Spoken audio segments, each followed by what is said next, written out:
Thank you. So I'm going to talk a little bit that stands on the shoulders and learns from other previous speakers. And sitting here for the last two speakers, I've got a dental appointment when I get back, and I'm really depressed because of the situational things. And as our one other sound to add to what Martin said might be from what somebody said yesterday is I'm screwed. All right. I'm going to talk about pre-disease promises, problems, and prescriptions for practice and policy. And I want to say that all of the P's in that statement, I hope to apply today. So being here at Preventing Overdiagnosis and in Copenhagen with a bicycle on it is really inspiring and for me. And I don't know if any of you have gotten out and done a bike ride in the morning, but it is like being on the Copenhagen Safari. You're with wildebeest just kind of migrating through. It's absolutely a tremendous experience. In fact, you know, it's not only utopia, but I'd actually call it Wiltopia. It's really, really great. So let's talk about the last well person. It's a well person is a patient who has not been completely worked up. And why would a well person really ever go see a doctor? There must be something the matter with him. And I think with what we're doing a lot in healthcare, we're turning the last well person into an endangered species, much like the orangutan and the tiger and so many others. Because almost 1 out of every 2 adults has at least one chronic illness. But I would say they probably don't have an illness, they have a disease or a pre-disease. And true illness is probably far less than that. So the objectives today are really to describe pre-disease, provide a pre-disease examples from pre-diabetes, pre-hypertension, and pre-cancer, highlight some health and healthcare implications, discuss some of the promises, because there really are some upsides to it, and some of the problems, and then prescribe some practice and policy strategies to improve health and healthcare value by mitigating the harms of diagnosis, labeling, and treating pre-disease.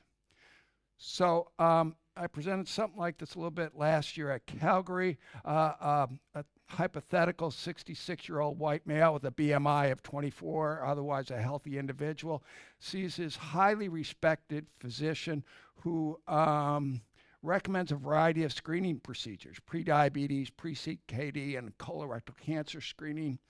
And the question becomes, what would you do? As a patient, as a clinician, as a healthcare system individual, as a policymaker. I'm all of those, and I know what I did. I talked with my doctor. I told him I didn't want any of those and wanted them less frequently. He told me I was way outside the mainstream. As a clinician, I try and listen to my patients, as Victor and many others have talked about. Try not to be throughput. Try and really understand what their priorities are, and also as a teacher.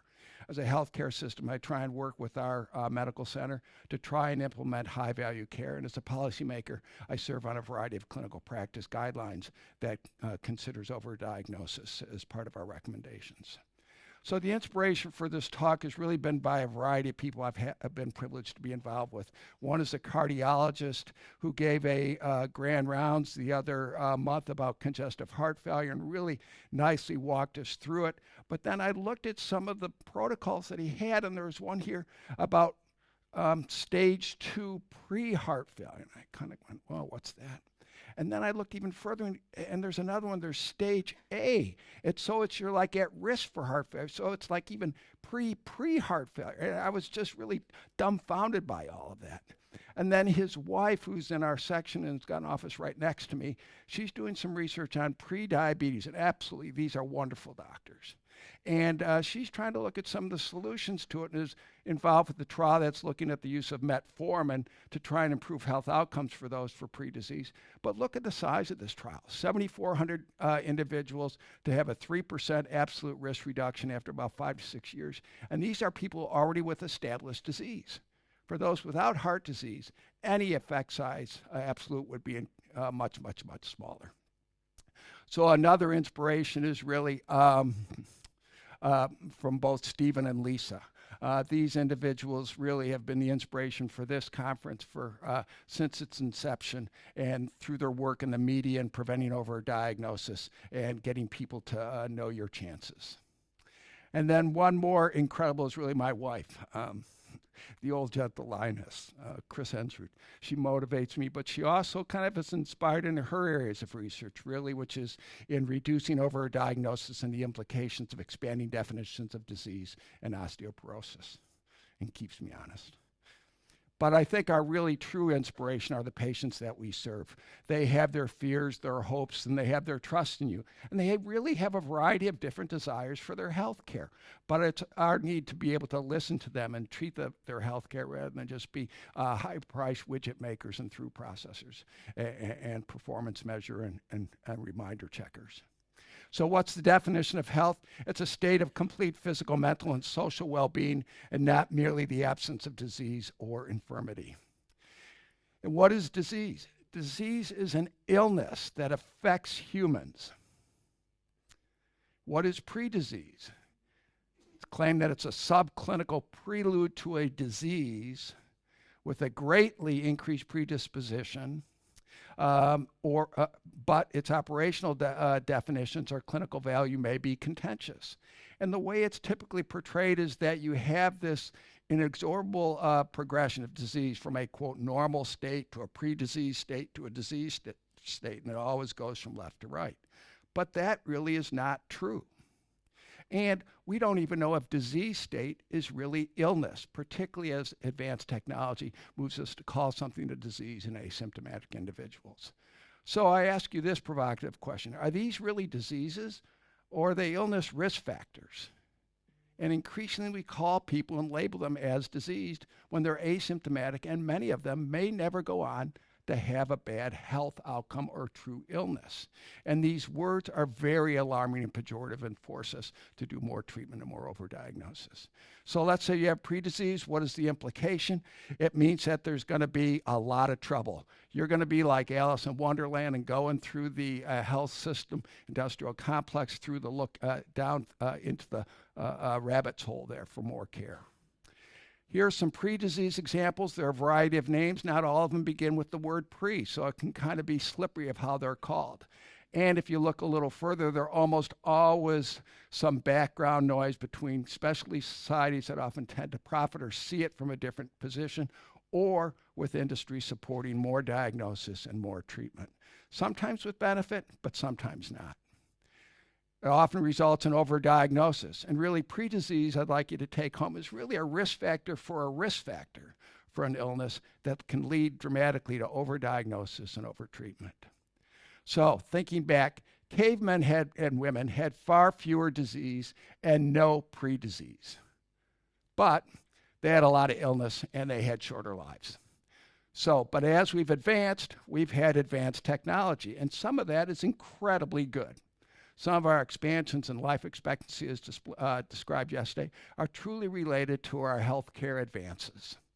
But as we have advanced technology, we can see things that we have never been able to see before. Some of them are fascinating and curious. Some of them truly allow us to transform how we affect people's lives. But all of them increasingly force us to more thoroughly balance benefits, harms, and costs. And remember, as Hippocrates is quoted as saying, first do no harm, he actually said, I'll do no harm or injustice to them, but regardless, it's pretty close. So these are asymptomatic individuals. So let's take kind of a mock scenario. You're a patient, you say, hey doc, I'm feeling great, what do you think? Your doc says, well, you look good, but your blood work and tests show you have pre-diabetes, pre-hypertension, pre-cancer, pre-heart failure, and CKD stage 1. Basically, almost everybody has CKD stage 1. My resident had CKD stage 1. I asked him, how do you feel? He goes, that really bothers me. He's incredibly healthy. So, you know, it leads you kind of like shock and awe, depressed, angry, frustrated. You don't know what to do. You thought you were healthy walking in, but no, you got a lot of problems. Let's try this. I'm feeling super. What do you think? Hey, that's great. Congrats. Keep up the good work. Make sure you had a healthy life. That includes not smoking, moderate alcohol, etc. I can provide suggestions. I certainly can have a little more time to provide those suggestions if I'm not having to do all the throughput of other kind of things. And so sometimes less medicine is better health. So what are the clinician health system pressures that lead to pre-disease detection overdiagnosis? There are many, but in a broad context, the electronic record of reminders that almost always require you to do more, not less. They never take away, they always add on, and they're almost always, you're a better doctor, better patient if you do more, not less. There are performance measures that are also wrapped into that. In fact, the performance metrics are almost always wrapped around what can be captured on the electronic health reminder, not how you qualitatively take care of patients. Patient family requests. Truly, some people want these. Some of it's fueled by the media and other kind of aspects for that. We have very limited time. And if you have limited time, you're just processing patients through. And if you can't talk and find out about your patients, you're just going to order tests and do little tick boxes.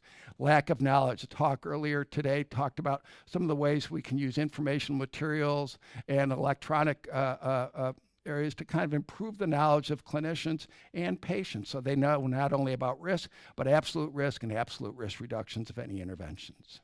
What's the framework for pre-disease assessment? First, think about the discriminatory ability. How much more likely are people to develop symptomatic disease in absolute terms? Are there effective interventions? Are they feasible for pre-disease that prevent health outcome illnesses, not just progression to disease?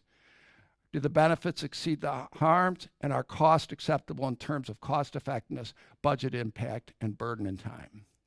So I'm going to go to briefly to 3 specific pre-diseases. Here's one about pre-diabetes. Victor kind of discussed this. And in the United States, we have a whole campaign to stop diabetes and do it stat. And 86 million Americans have pre-diabetes, but 9 out of 10 don't know about it. But we're going to let them know about it if we look harder.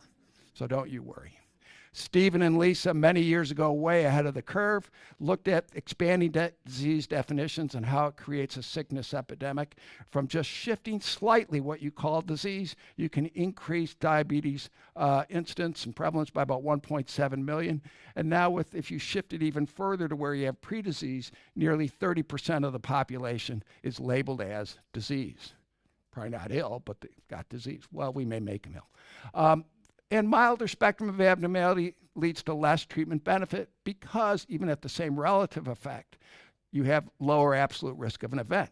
So as you lower your definition, you have more mild disease, and the same relative effect will result in dramatically less absolute effect and more overdiagnosis and more treatment. But is even prediabetes meaningful for older adults? It's really a risk factor twice removed.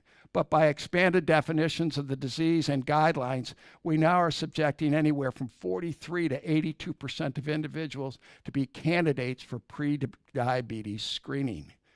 And is that necessary? Well, the prognosis in older adults may not differ from those with normal glycemia, and this slide shows that. People with pre-diabetes over time basically either stay in the, quote, pre-diabetes state, improve to normal glycemia, a small percent go on to diabetes, and of course some die, but that's not really dramatically different from those who have normal glycemia. So why tell them it? And we got to ask ourselves, does screening for diabetes itself work? And a really landmark UK trial published about a decade ago showed no through 10 years, but don't let evidence get in the way of policy because this was basically completely ignored in many guidelines. So let's move on to pre-hypertension. Okay, existing guidelines or recommendations noted 5 different categories of blood pressure. They at least had 2 of them where you were called normal or optimal. They said, good job, keep it up, and they listed what the blood pressures are. Then the newer guidelines came out. Now you only have 1 where you're labeled normal. The next one is elevated, and they lowered the bar for both the systolic and the diastolic, capturing a far greater percentage of individuals with hypertension, going from about 32% up to 46% with new diagnoses of that just by itself. So on the American College of Physicians Clinical Practice Guideline Committees, we prohibit any kind of financial conflicts on it. I was former chair. We wrote this paper that looked at pharmacologic treatment for hypertension in older adults. And we asked, what is the blood pressure level of which benefits occur such that treatment recommendations should occur? And so along with the American Academy for Family Physicians, we found that treatment to targets under 140 did not reduce any clinical outcomes such as strokes, CHD events, or mortality. And therefore, we recommended that clinicians include treatment adults age 60 and older with a systolic blood pressure at or above 150 to get them to below 150. This was highly controversial and resulted in an immediate backlash from the other societies, and we responded with, the expanded definition of hypertension labels millions of individuals as unwell and lowers the BP threshold with no supporting evidence that it optimally balances benefits, harms, and potential preferences. Performance measures, we then moved into policy, should encourage treatment to that target of 150, and clinical policy that focus lower should permit a choice. And Katie Bell and colleagues also kind of looked at this and noted the differences between our thresholds and recommendations and those of the cardiology and heart associations, concluding that for most adults newly classified as having high BP under guidelines, 80%, there is no incremental benefits but incremental harms. That to me sounds like a big loser. So in the final one, I want to just talk about cancer. Cancer is one of the most politically and emotionally charged situations in medicine today. My mother died of lung cancer. I wish she was still here. She had a really good death. She went out and changed the oil in her car 2 days before she died, then went to my sister's house, and we were all around, and she passed away. My dad died of cervical spinal stenosis while trying to read New England Journal of Medicine, New York Times, et cetera, and had a horrible death for his last 2 years. But nobody would think of arthritis as a bad death, or as and everybody would think of lung cancer as a horrible death. And everything changes, but the way it's framed gets people to think differently about what they would do. And part of those experiences are really important in how we talk with patients. But we should be able to understand their hopes and fears and also provide them some true evidence. It's not always a serious disease. It doesn't always cause death.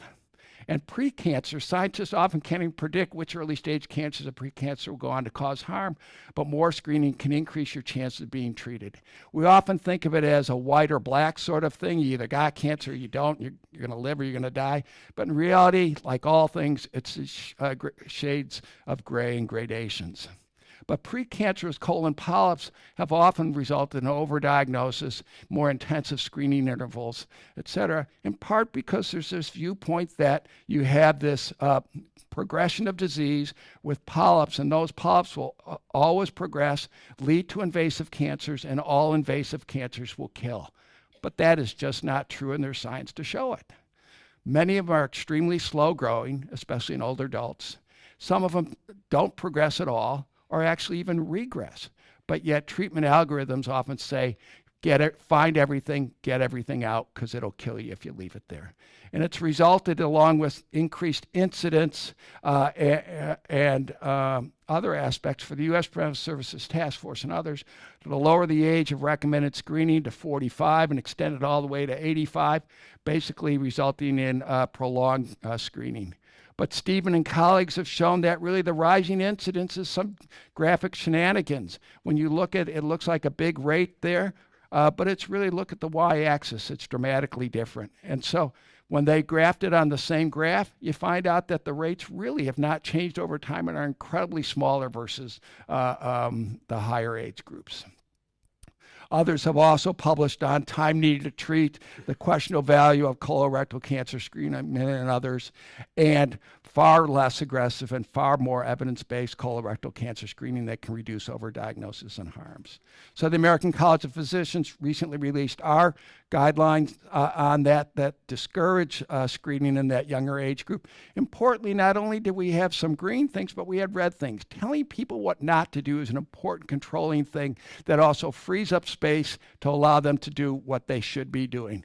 This was met with some enthusiasm from the editorial that advocates for cancer screening and shifts away from more people to other guidelines, takes a step toward a screening approach to less treatment, and it also considers cost. And finally, one other thing we looked at some value of screening, and some others have discussed it previously, but effective screening strategies should be implemented, but doing it at the right pace and the right intensity is important, because while benefits go up, they eventually curtail, harms and costs go up, and so it can turn into low value care. And remember, words matter. Low-grade prostate cancer, the thought is about stopping calling it cancer. Words matter, but also what we do with our patients matter as well. And others have talked about ways to improve the guideline process and the definitions of disease that include getting generalists on board with that, incorporating others into new definitions of disease. So in summary, healthcare is the ability and responsibility to improve our patient's life, increase testing and lower thresholds, identify more disease, and turn healthy individuals into sick patients. Higher treatment intensity is too much medicine and low-value care. Less intensive healthcare often leads to better health. Improve patients' life and reduce patient costs by adopting policies that reach eligible patients, reduce detection, labeling, and treatment. And then suggestions. If you're a clinician, focus on your patient's health. If you're an educator, teach the next generation. If you're a researcher, embrace healthy skepticism, search out colleagues. If you're a health systems, incentivize care that improves health, not profit. Include too much medicine. If you're a policymaker, please join, nudge the needle. If you're a media, educate about the promises and pitfalls. If you're a patient, know your health. It's your health. Advocate for it. Everyone attend Preventing Overdiagnosis, because by doing that, you can mitigate the harms of pre-disease, and so that the last well person won't go the way of the dodo. Thank you very much.